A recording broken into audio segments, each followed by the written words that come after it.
பஹல்கம் பயங்கரவாத தாக்குதலை தொடர்ந்து பாகிஸ்தானின் 16 யூடியூப் சேனல்களை முடக்கம் செய்து மத்திய உள்துறை அமைச்சகம் அதிரடி நடவடிக்கை எடுத்துள்ளது.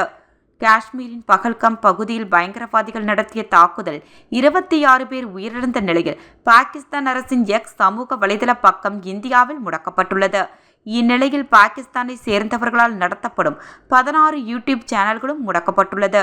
Don news, Irshad Bhatti, Samaa TV, ARY news, Bol news, Raftar, the Pakistan ரிபிடன்ஸ், ஜியோ செய்திகள், சமா ஸ்போர்ட்ஸ், ஜிஎம்என், யூசர் cricket, Umar Cheema exclusive, Asma, Munib Farooq, Suno news HD, ராசி ராமா இவை அனைத்தும் பாகிஸ்தானை சேர்ந்த தனி நபர்கள் மற்றும் செய்தி நிறுவனங்களால் நடத்தப்படும் சேனல்கள் ஆகும்.